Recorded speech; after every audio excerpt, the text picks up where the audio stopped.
The readings in modules 7 through 13 helped me understand more how social and family influences shape the way students learn and make sense of who they are.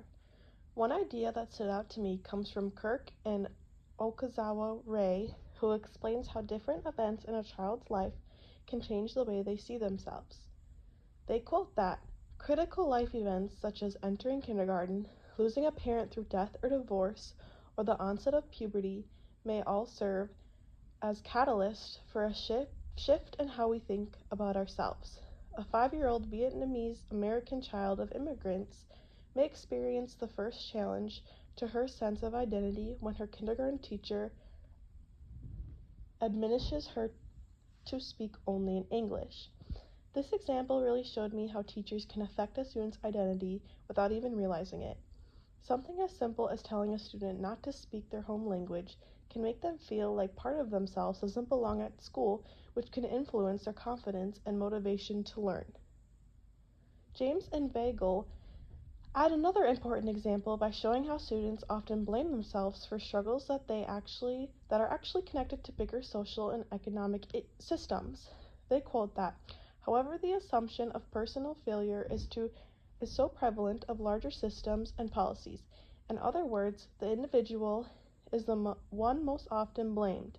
One thing the class-sensitive pedagogue can do is to be much more attuned to the possibility of personal effect and work against the discourse of personal failure. This helps me understand how easy it is for students to take on guilt or shame when they don't succeed, even when the problem is something out of their control, such as limited resources or unfair expectations. Finally, Davila talks about why cultural understanding in schools matters, arguing that, quote, thus helping teachers to recognize the figured worlds that inform the dominant discourse could lay the groundwork for disrupting the kinds of assumptions that stem from cultural illiteracy or ignorance of local and global cultures and define underrepresented groups like Hispanics or Latinos and the atypical other. This quote shows how stereotypes can shape the way teachers view students before even getting to know them.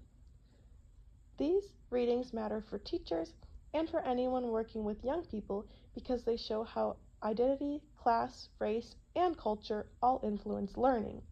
Understanding these factors helps adults create environments where students feel respected and supporting, which will lead to success in the classroom.